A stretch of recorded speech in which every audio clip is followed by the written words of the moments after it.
꿈꾸는 당신이 아름답습니다. 나하고 관계없는 일에 일일이 분노하고 뭐든지 남 탓부터 세게 하고 보는 세태. 한마디로 나보다 남을 많이 쳐다보는 시대인데요. 고명한 성철 스님이 이런 말을 남겼죠. 거울 앞에서 울고 있으면서 거울 속 사람 보고 웃으라고 성내고 몸을 구부리고 있으면서 그림자 보고는 바로 서지 않는다고 욕한다. 부디 나를 찬찬히 깊이 자주 돌아보라는 메시지인데요. 결과를 탓하고 남을 원망하기 전에 내가 어떻게 했지? 정도는 살피고 살자. 남 말고 내 성찰에도 열정을 써야겠습니다. 꿈꾸는 당신이 아름답습니다. 속상하거나 화나거나 찜찜하거나 걱정되는 걸 어릴 땐 다 금방 잊었는데 왜 나이 들수록 오래 가는가? 소설 톰 소여의 모험에 이런 구절이 보입니다. 톰은 2분이 지나자 자신의 문제를 잊고 말았다. 톰의 문제가 어른들의 그것만큼 심각하거나 고통스럽지 않아서가 아니라 새롭고 강렬한 관심사가 떠올랐기 때문이다. 어른들도 새로운 일에 관심을 갖게 되면 이전 불행은 잊기 마련 아닌가.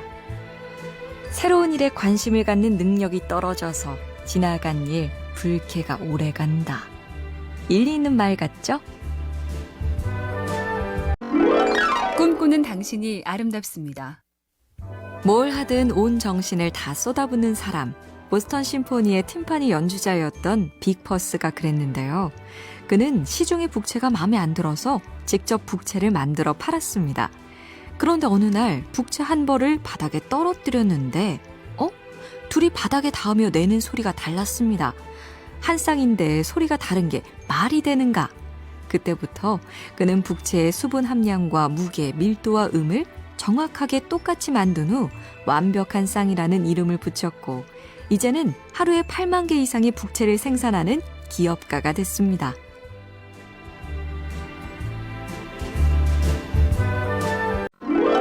꿈꾸는 당신이 아름답습니다. 식사 조절은 괴롭죠. 양을 줄여도 빠지지 않는 살이 찔 때는 조금만 먹어도 쑥쑥. 적게 먹는 노력은 현대인만의 고역이 아닌데요. 베토벤의 저녁 식사는 점심때 먹고 남은 음식과 수프 한 그릇이 전부였고 찰스타인의 저녁은 달걀 하나 또는 작은 고기 한 점으로 끝. 젊을 때 먹기를 즐긴 화가 피카소도 50대가 되자 식사는 생선과 채소, 간식은 생수나 약간의 포도로 제한하며 빡빡한 식단을 지켰다죠. 동서고금 다들 참으며 살았다. 나만 참는 게 아니니 조금 위로가 되죠? 꿈꾸는 당신이 아름답습니다. 조용한 후원자의 상징어가 된 키다리 아저씨는 진 웹스터가 쓴 소설 제목이죠. 소설은 주인공 소녀가 키다리 아저씨에게 쓰는 편지로 돼 있는데 가끔 그 편지가 가슴을 쿵 울립니다.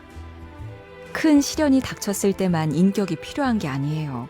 그날그날의 사소한 불운들을 웃음으로 넘기는 일은 정신력이 없으면 불가능해요. 제가 키워나가야 할 게 바로 그런 종류의 인격이에요. 일터와 학교에서 안 풀리고 어긋나고 허망할 때 찡긋 웃으며 다시 기운내기. 오늘도 정신력 좀 키워볼까요? 꿈꾸는 당신이 아름답습니다. 이랬으면 어땠을까? 저랬으면 어땠을까? 이게 나은가? 아, 저게 더 좋은가? 살다 보면 괜한 저울질을 꽤 많이 하는데요.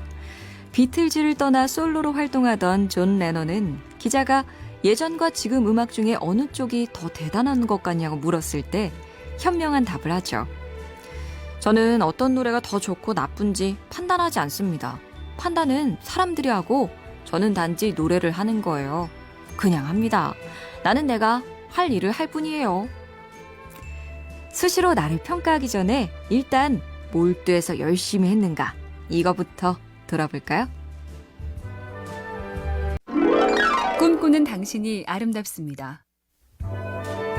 나하고 관계없는 일에 일일이 분노하고 뭐든지 남 탓부터 세게 하고 보는 세태. 한마디로 나보다 남을 많이 쳐다보는 시대인데요. 고명한 성철 스님이 이런 말을 남겼죠. 거울 앞에서 울고 있으면서 거울 속 사람 보고 웃으라고 성내고 몸을 구부리고 있으면서 그림자 보고는 바로 서지 않는다고 욕한다. 부디 나를 찬찬히 깊이 자주 돌아보라는 메시지인데요. 결과를 탓하고 남을 원망하기 전에 내가 어떻게 했지? 정도는 살피고 살자. 남 말고 내 성찰에도 열정을 써야겠습니다. 꿈꾸는 당신이 아름답습니다. 속상하거나 화나거나 찜찜하거나 걱정되는 걸 어릴 땐 다 금방 잊었는데 왜 나이 들수록 오래 가는가? 소설 톰 소여의 모험에 이런 구절이 보입니다. 톰은 2분이 지나자 자신의 문제를 잊고 말았다. 톰의 문제가 어른들의 그것만큼 심각하거나 고통스럽지 않아서가 아니라 새롭고 강렬한 관심사가 떠올랐기 때문이다. 어른들도 새로운 일에 관심을 갖게 되면 이전 불행은 잊기 마련 아닌가. 새로운 일에 관심을 갖는 능력이 떨어져서 지나간 일 불쾌가 오래간다. 일리 있는 말 같죠? 꿈꾸는 당신이 아름답습니다. 뭘 하든 온 정신을 다 쏟아붓는 사람. 보스턴 심포니의 팀파니 연주자였던 빅 퍼스가 그랬는데요. 그는 시중의 북채가 마음에 안 들어서 직접 북채를 만들어 팔았습니다. 그런데 어느 날 북채 한 벌을 바닥에 떨어뜨렸는데 둘이 바닥에 닿으며 내는 소리가 달랐습니다. 한 쌍인데 소리가 다른 게 말이 되는가? 그때부터 그는 북채의 수분 함량과 무게, 밀도와 음을 정확하게 똑같이 만든 후 완벽한 쌍이라는 이름을 붙였고 이제는 하루에 8만 개 이상의 북채를 생산하는 기업가가 됐습니다.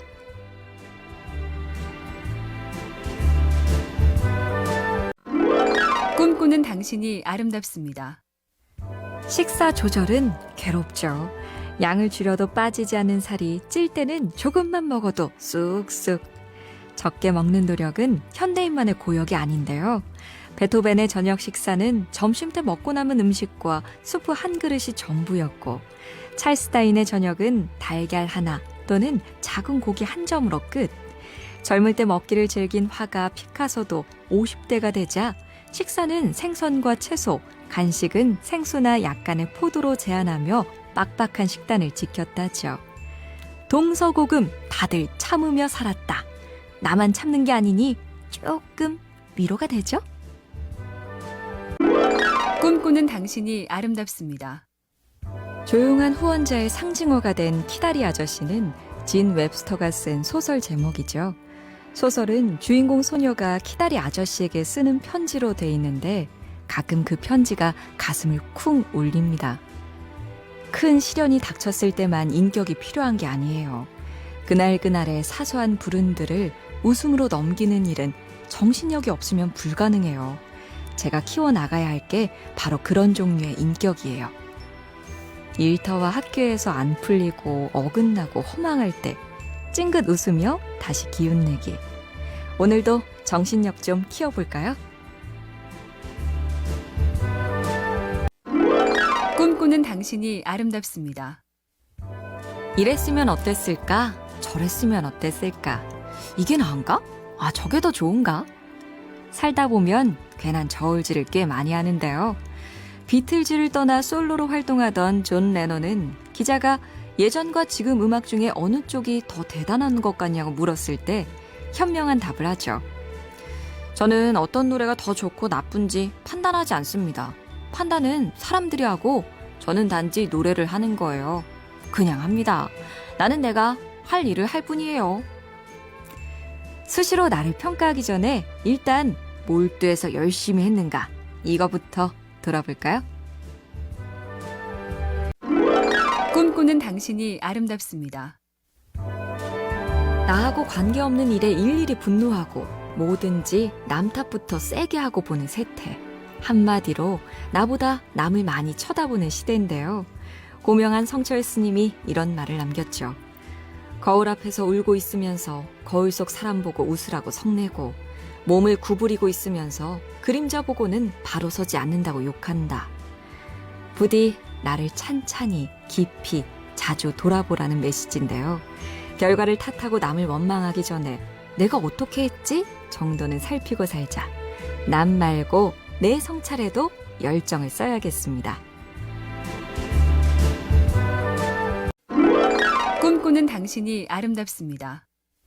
속상하거나 화나거나 찜찜하거나 걱정되는 걸 어릴 땐 다 금방 잊었는데 왜 나이 들수록 오래 가는가. 소설 톰 소여의 모험에 이런 구절이 보입니다.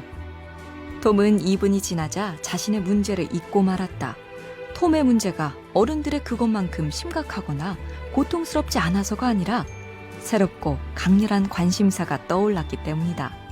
어른들도 새로운 일에 관심을 갖게 되면 이전 불행은 잊기 마련 아닌가. 새로운 일에 관심을 갖는 능력이 떨어져서 지나간 일, 불쾌가 오래간다. 일리 있는 말 같죠? 꿈꾸는 당신이 아름답습니다. 뭘 하든 온 정신을 다 쏟아붓는 사람. 보스턴 심포니의 팀파니 연주자였던 빅 퍼스가 그랬는데요.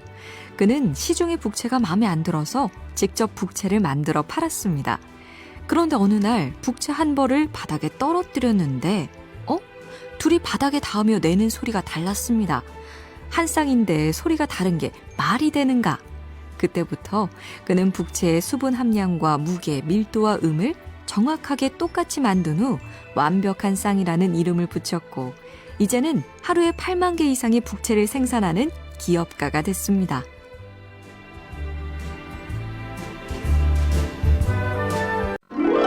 꿈꾸는 당신이 아름답습니다. 식사 조절은 괴롭죠. 양을 줄여도 빠지지 않는 살이 찔 때는 조금만 먹어도 쑥쑥. 적게 먹는 노력은 현대인만의 고역이 아닌데요. 베토벤의 저녁 식사는 점심때 먹고 남은 음식과 수프 한 그릇이 전부였고 찰스 다인의 저녁은 달걀 하나 또는 작은 고기 한 점으로 끝. 젊을 때 먹기를 즐긴 화가 피카소도 50대가 되자 식사는 생선과 채소, 간식은 생수나 약간의 포도로 제한하며 빡빡한 식단을 지켰다죠. 동서고금 다들 참으며 살았다. 나만 참는 게 아니니 조금 위로가 되죠? 꿈꾸는 당신이 아름답습니다. 조용한 후원자의 상징어가 된 키다리 아저씨는 진 웹스터가 쓴 소설 제목이죠. 소설은 주인공 소녀가 키다리 아저씨에게 쓰는 편지로 돼 있는데 가끔 그 편지가 가슴을 쿵 울립니다. 큰 시련이 닥쳤을 때만 인격이 필요한 게 아니에요. 그날그날의 사소한 불운들을 웃음으로 넘기는 일은 정신력이 없으면 불가능해요. 제가 키워나가야 할 게 바로 그런 종류의 인격이에요. 일터와 학교에서 안 풀리고 어긋나고 허망할 때 찡긋 웃으며 다시 기운내기. 오늘도 정신력 좀 키워볼까요? 꿈꾸는 당신이 아름답습니다. 이랬으면 어땠을까? 저랬으면 어땠을까? 이게 나은가? 저게 더 좋은가? 살다 보면 괜한 저울질을 꽤 많이 하는데요. 비틀즈를 떠나 솔로로 활동하던 존 레논은 기자가 예전과 지금 음악 중에 어느 쪽이 더 대단한 것 같냐고 물었을 때 현명한 답을 하죠. 저는 어떤 노래가 더 좋고 나쁜지 판단하지 않습니다. 판단은 사람들이 하고 저는 단지 노래를 하는 거예요. 그냥 합니다. 나는 내가 할 일을 할 뿐이에요. 수시로 나를 평가하기 전에 일단 몰두해서 열심히 했는가 이거부터 돌아볼까요?